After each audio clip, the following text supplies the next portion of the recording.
Hello, everybody, and welcome to the Entertainment Headquarters, and welcome to another review. And this one is for a film that I had heard off the grapevine was quite a fun psychological thriller film. What kind of put me off seeing this particular film was the fact that it is created by Blumhouse.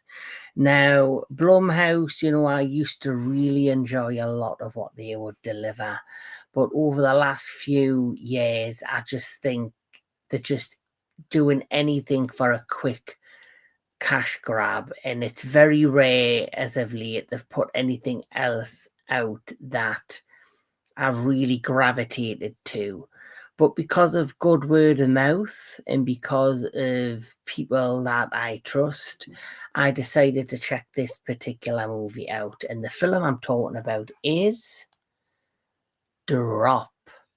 So Drop is actually probably one of the better of the Blumhouse films that they've released as of late.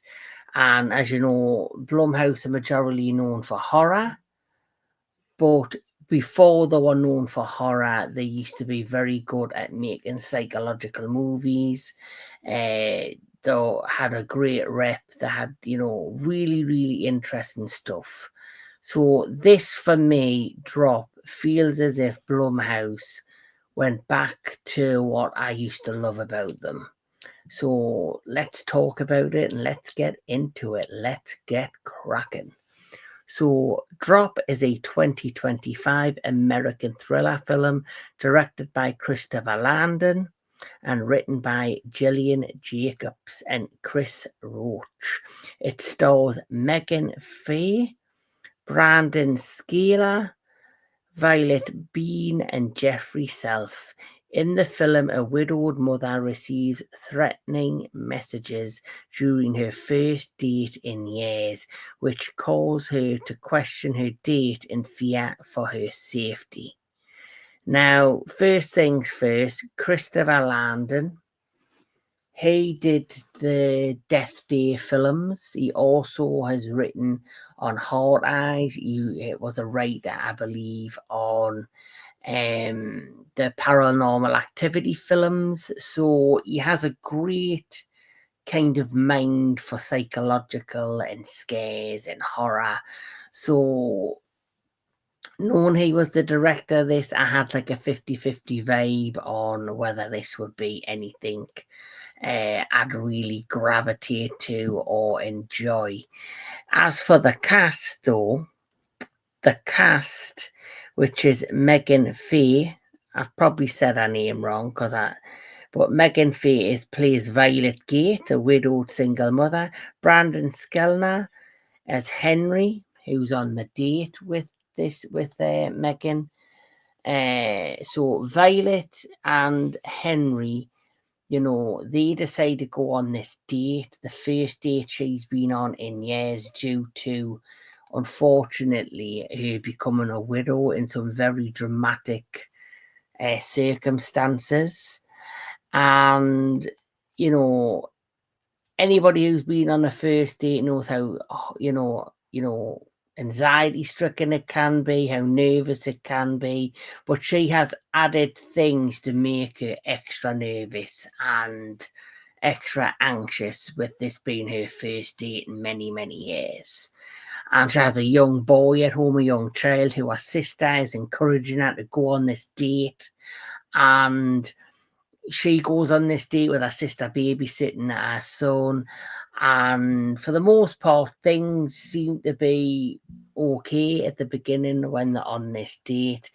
But then all of a sudden, via this app that she was using, which I believe might have been the dating app that she used to get this date, she starts receiving these messages. And when she receives these messages, they basically let her know that she's being watched, on this date in this very fancy restaurant, and that if she doesn't do exactly what she's told, her son will die.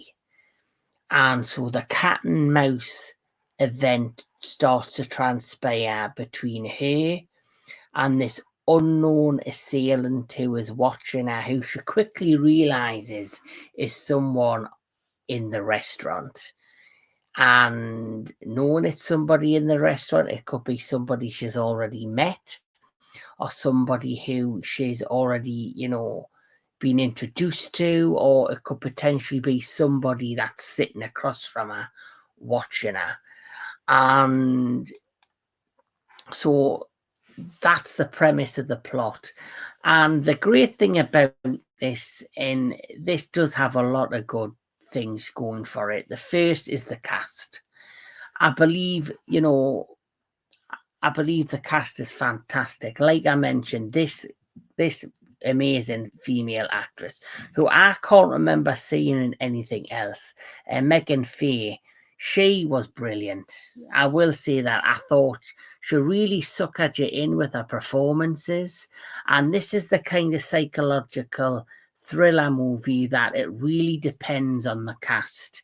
If you can't believe in the cast performances as the characters they're given, then the film will fall flat. And luckily for this particular movie, when it comes to these cast members, so Megan Faye and Brandon Skelkner, who plays the male lead, them two very much do a convincing job at suckering you in. And they're very believable of being these two young adults who are going on a first date. They're meeting in this very fancy restaurant. They get a table right near the balcony of overseeing the city and seeing all the skyline. You can see the nervousness on her face. You can see he's trying to be a gentleman and make her feel comfortable. And as all that's going on, he is unaware of this situation in front of him, of this woman who's now being taunted by this stranger watching her, and he is somehow involved. The date, and her mission is to basically do something and hurt the person she's on a date with. So, and he is totally unaware of what's going on as she's sitting there. And it really, really worked well because of who was cast and the characters and the actor and actress of the two main leads, because this basically is one of those, like I said before, psychological thrillers where there isn't a great big cast, there isn't, anything other than one location and the performances in front of you, and it's the performances in front of you that drive this movie. And I was thoroughly hooked, and really, really taken in, and really, really basically captured by their performances. And the fact that it's based in one location, it's like, how do you make being on a date and making it interesting happen? And the great thing is, it's a cinematography. There's some great cinematography in this movie. Camera angles, the way things twist and turn, like when she's sitting at the table and the camera would pan out and it looked like it would turn and you would be looking like doing an eye view across the restaurant at people sitting in front. Fantastic. And the whole concept and story really works well. And another thing that worked well is that throughout the course of the movie, there's one particular thing that I did like. As she's sitting on her phone, looking at this app and looking at the messages, and being worried about her son and trying to figure out how the hell I'm going to get out of this. You see the messages that she's being delivered via the side view there. So the great cinematography of her sitting, like looking at the menu, for example, as you can see in this image, while holding her phone secretly without a date known, reading these messages, and then the messages are shown in that beautiful cinematographic style behind her.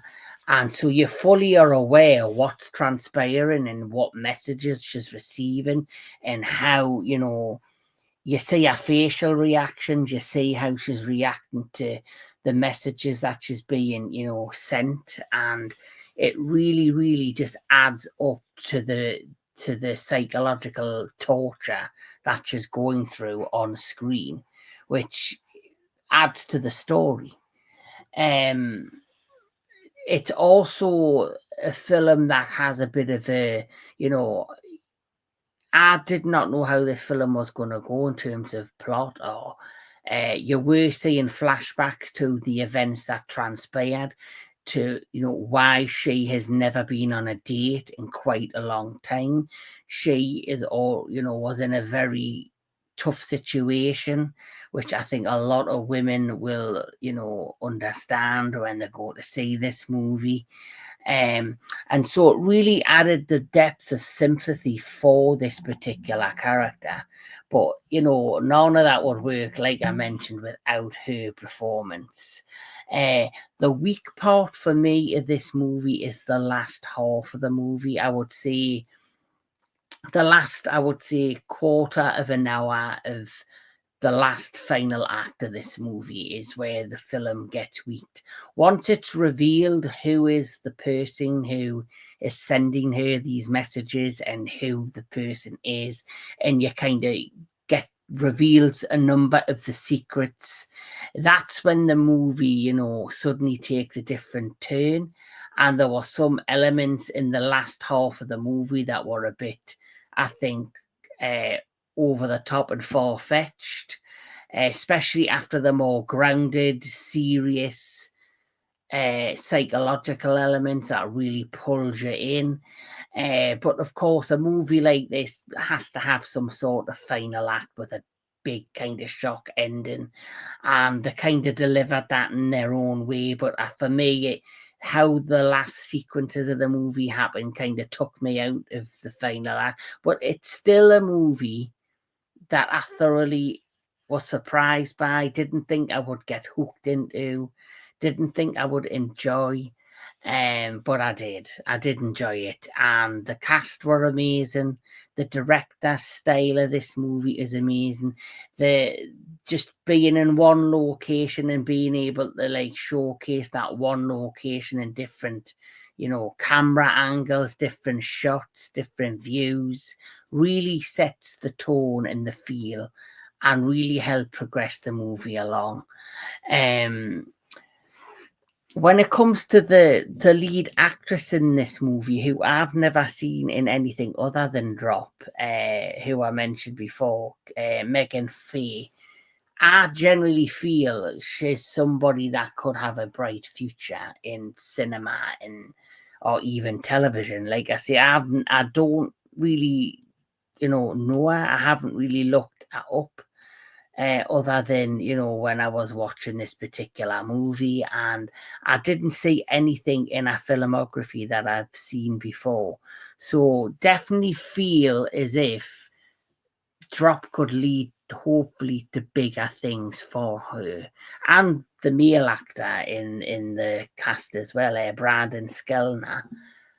I think he has, could definitely do bigger things in this particular film. But as for the director, Christopher Landon, I think he definitely delivered one of his best films. Like I say, it's a psychological thriller that I generally feel pulled you in. And I enjoyed the characters and I enjoyed the actor and the actresses within this movie. So because of that, if I'm going to rate this, I think I'm going to give this a 7 out of 10. I think 7 out of 10 is a fair rating for this movie. And it's not, there are other bigger, stronger psychological films than Drop, but I do think this is a fun watch. And it's probably one of my favourite Blumhouse produced movies in a long time. So that goes a long way with me. So with that said, what did you think of Drop if you have seen this particular film? Did it surprise you the way I did? the way it did, sorry, for me? Did it surprise you? And it was a lot more interesting than it looks, because it definitely was for me. Let me know in the comments below. But keep on enjoying your movies, keep on enjoying all things entertainment, and I'll catch us all at the next one.